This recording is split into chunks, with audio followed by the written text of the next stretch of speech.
madashan hadhima sharafeedka ah ee fanaaniinta kooxda xidigaha geesku ay ku maamuuseen ambassador ayaan cashuur safiirka Soomaaliland u fadhiya dalka Ingiriiska waxa madasha ka soo qayb galay fanaaniin abwaano diblomaasiyiin qurbo joog iyo daneeyaasha horumarinta fanka iyo suugaanta asaasaha kooxda xidigaha geeska abwaan Xasan Saleebaan Duxul Laab Saalax ayaa ka waramay isku duubnaanta fanaaniintu doorka ay ka qaadato horumarkooda ayaan kulli anagu isku baxdaanahay xidigahan iyo fanaanba wadadka kartida leh wadadka aragtida leh wadadka wax bedeli kara in qofka marka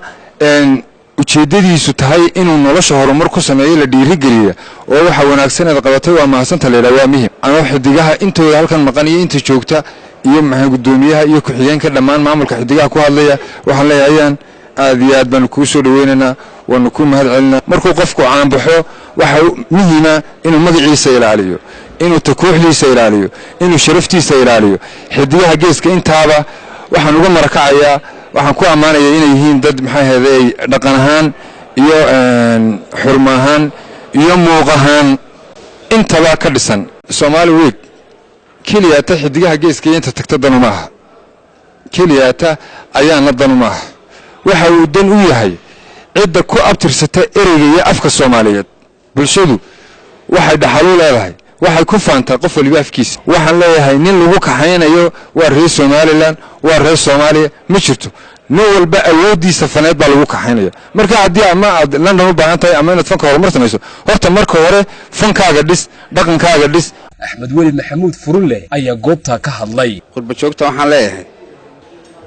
meeshaan idin la soo aragnay ya sidii aan moodaynin maaha marka tan wax soo qabsada oo tan soo dhista marka qaran joogtana waxaan leeyahay hudankiina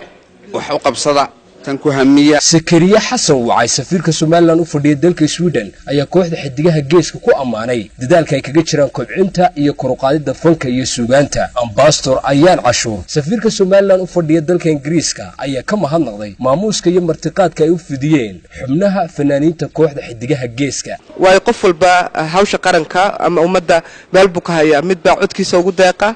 mid baa ereyadiisa ugu deeqa mid baa awoodiisa iyo cududiisa ugu deeqa mid baa maalkiisa ugu deeqa marka dhamaanteen meel baynu ku soo wada galeynaa waxaanu u wada shaqeynaynaa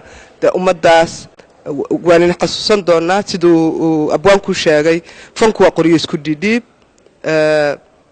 ilaa